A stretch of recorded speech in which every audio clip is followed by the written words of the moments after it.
سکتا ہے. انسان کو اس وقت وہ چیز فرشتوں سے بہتر بنا سکتی ہے جب اس کے دل میں اللہ کی خشیت ہو, اس کے دل میں اللہ کا ڈر ہو, اس کے دل میں اللہ کا خوف ہو. اور ظاہر سی بات ہے, جب اللہ کا خوف کسی کے دل میں پیدا ہوتا ہے, جب اللہ کی خشیت کسی کے دل میں پیدا ہوتی ہے, جب اللہ کا ڈر کسی کے دل میں پیدا ہوتا ہے, تو پھر اس کی سوچ اس طریقے سے بن جاتی ہے, میرا اٹھنے والا قدم میرے معبود کو راضی کرے گا کہ ناراض کرے گا. اس فکر کے ساتھ انسان قدم اٹھاتا ہے. اللہ اکبر. میرے پیارے آقا صلی اللہ علیہ وسلم کی کنیزوں, اس تناظر کے اندر اگر ہم خواتین اسلام کی زندگی کا جائزہ لیں, ہم خواتین اسلام کے شب و روز کو دیکھیں, ہم خواتین اسلام کی صبح و شام کو دیکھیں, اتنی غفلت نظر آ رہی ہے, اتنی سستی نظر آ رہی ہے, اتنی اللہ اکبر کاہلی نظر آ رہی ہے.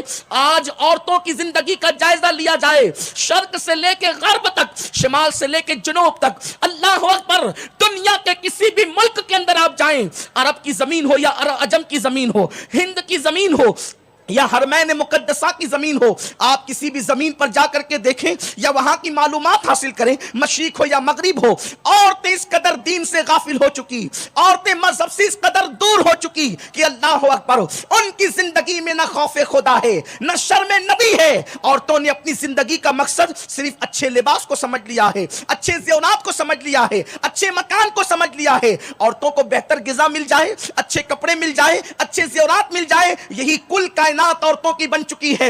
اس سے بڑھ کر کی عورتیں کچھ سوچنے کے لیے تیار ہی نہیں ہے. میرے پیارے آقا صلی اللہ علیہ وسلم کی کنیزوں, مگر آج سے پہلے اگر چند صدیاں آپ پیچھے جائیں گی تو آپ کو ایسی عورتیں نظر نہ آئے گی, اس لیے کہ ان عورتوں کی سوچ اسلامی سوچ تھی, ان عورتوں کی فکر اسلامی فکر تھی. میرے پیارے آقا صلی اللہ علیہ وسلم کی کنیزوں, ایک مرتبہ رابعہ بصری کے پاس کچھ لوگ آ کر کے جمع ہوتے ہیں, اور جمع ہونے کے بعد کہتے ہیں, مائی رابعہ, تجھ سے ایک سوال کرنا چاہتے ہیں, ہمارے ایک سوال کا جواب دے. رابعہ سے پوچھنے والوں نے, رابعہ, اللہ رب العزت نے عورتوں میں کسی نبی کو پیدا نہیں فرمایا, یعنی جتنے نبی ہوئے ہیں وہ سب کے سب مرد ہوئے ہیں, جتنے رسول ہوئے ہیں وہ سب کے سب مرد ہوئے ہیں, کوئی عورت کو نبوت کا درجہ نہ ملا, کوئی عورت کو رسالت کا درجہ نہ ملا, اور درجہ نبوت اور رسالت سے بڑھ کر کوئی درجہ بندوں کے لیے نہیں ہو سکتا. اللہ اکبر. رابعہ نے برجستہ جواب دیا, بے شک کوئی عورت نبی نہ ہوئی, کوئی عورت رسول نہ ہوئی, یہ اللہ رب العزت کا قانون ہے,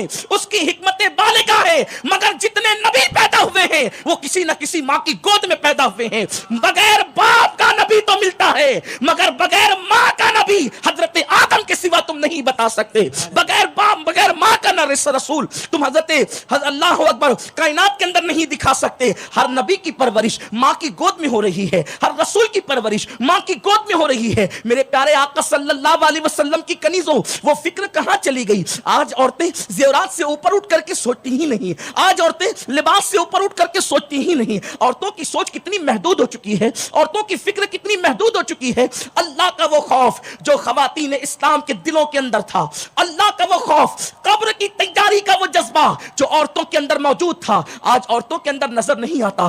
قبر کو بھول چکی ہے عورتیں, قبر کو بھولنے کی وجہ سے اللہ اکبر آج عورتیں بیوٹی پارلر کی زینت بن رہی ہے. قبروں کو بھولنے کی وجہ سے عورتیں آج اپنے جسموں کا مساج کرا رہی ہیں. قبروں کو بھولنے کی وجہ سے آج عورتیں حرام لقموں کی طرف اپنے قدم کو بڑھا رہی ہیں. میں آپ سے پوچھنا چاہتا ہوں, اپنے جسم کا مساج کروانے والی عورتیں اگر قبر کا تصور کر لیتی تو اللہ کی نافرمانی کرتے ہوئے جو تم اپنے جسم کے مساج کے بہانے اپنے جسم کو راحت اور آرام پہنچانا چاہتی ہو, میری بہنوں, اسی جسم کو تو قبر کی کیڑوں کی غذا بننی ہے, قبر کے بچھوؤں کی غذا بننی ہے, قبر کے سانپوں کی غذا بننی ہے. اللہ اکبر. اس وقت تمہارا کیا بنے گا, اس وقت تمہارا حال کیا ہوگا جب تمہارا جسم قبر کے کیڑوں کی غذا بنے گا, قبر کے سانپ اور بچھوؤں کی غذا بنے گا. آج کہ میں تمہیں بتاؤں, میرے آقا مصطفیٰ کریم رؤوف الرحیم صلی اللہ علیہ وآلہ وسلم ارشاد فرماتے ہیں, میں نے جہنم کے اندر ایک گڑھا دیکھا.